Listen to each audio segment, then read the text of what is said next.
When immigrants came to American shores to find a new home, they came freely.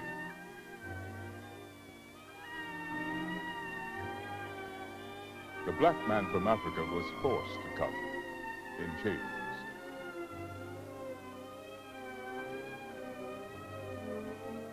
For over a century now, he has been a citizen.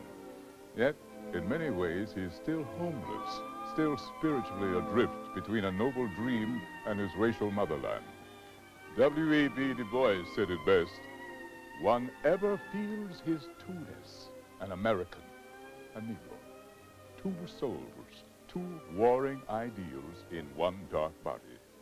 The history of the American Negro is the history of this strife, this longing to attain self-conscious manhood, to merge his double self into a better and truer self.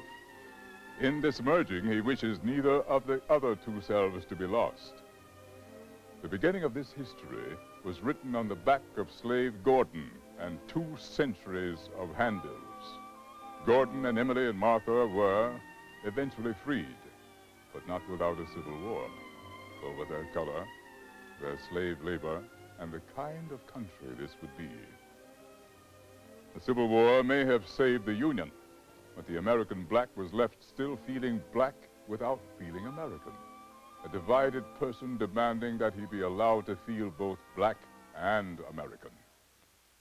We're still working at it, but 3 early leaders gave us a start in trying to reach that sense of oneness. Booker T. Washington, a practical, patient man, W.E.B. DuBois, a searching intellectual, and Marcus Garvey, a Jamaican visionary. Booker T. Washington, born on the dirt floor of a slave cabin in Hales Fort, Virginia, was 9 years old when the Civil War ended.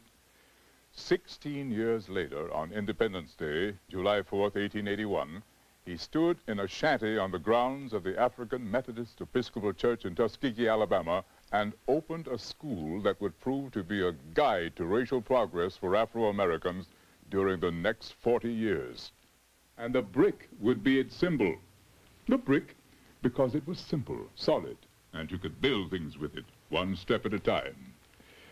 It was the simple things Washington later remembered that marked his way to Tuskegee, stamped with numerals that he memorized, then practiced in the dust with his fingers. The young black whom he saw in a public square reading a newspaper aloud to people unable to read for themselves. Viola Ruffner, wife of a Union general, whose strict ideas about thrift and cleanliness became his creed when he worked for her as a servant. And the dark West Virginia coal mines, where he first heard of a school 500 miles away that could teach blacks how to make a thing as well as any white man. Washington went to Hampton Institute, a vocational school in Virginia, whose strong and disciplined director, Samuel Chapman Armstrong, trained young blacks in manual skills while commending them to the moral, educational, and practical value of self-help and hard work. Young as he was, life in the South had taught Washington that if a man had land, he had the means to power and respect. If, Washington reasoned, a black man had the skills to make money, he too would have the means.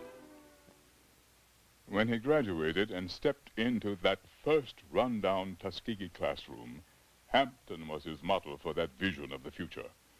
But for now, bricks and self-help, literally from the ground up.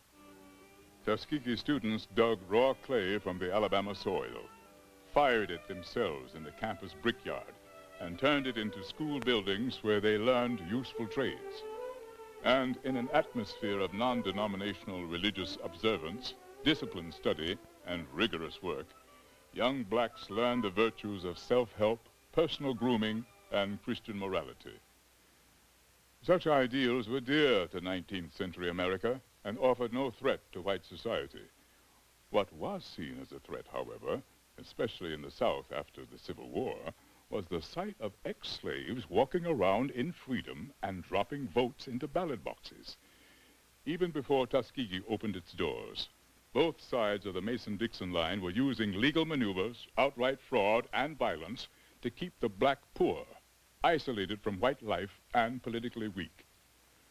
Mindful of this climate, and convinced that Tuskegee would fail without white goodwill and northern industrial money, Washington seemed to turn a deaf ear and a blind eye to racial injustice and focused instead on the economic promise of his way rather than the civil or social rights of blacks.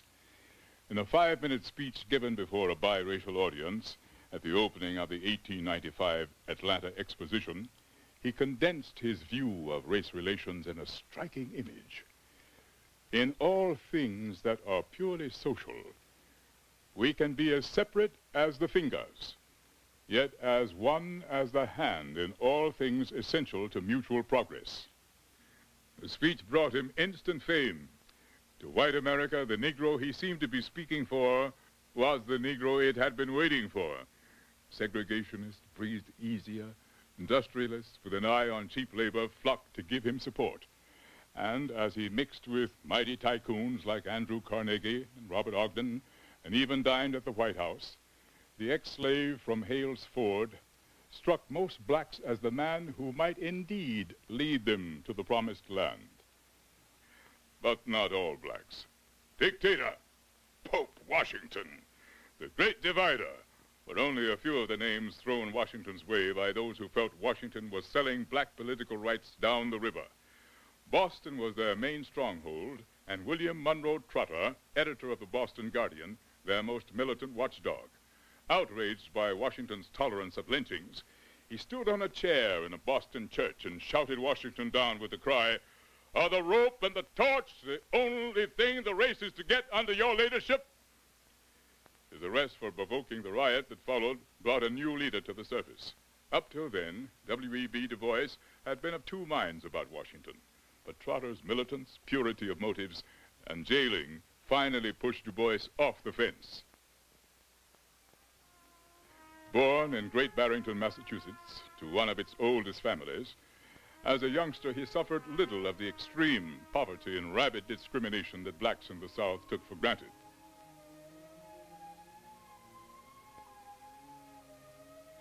Later, while attending Tennessee's Fisk University in the 1880s, he experienced these conditions firsthand.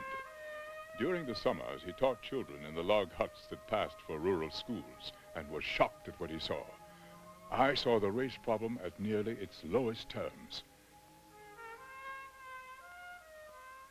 Convinced that the lowest term became the stereotype that whites applied to all blacks, DuBois was determined to prove it false.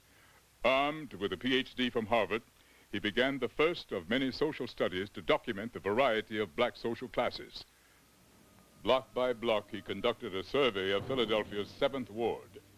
He found the variety he was looking for, but he also found that the upper classes were more concerned with keeping themselves apart from the lower classes rather than leading them.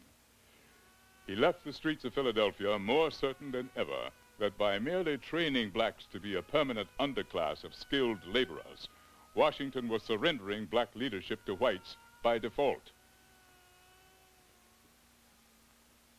Black hopes were being led down a blind alley. Was there a nation on God's fair earth civilized from the bottom upward? He thundered. Never. It is, ever was, and ever will be from the top downward that culture filters.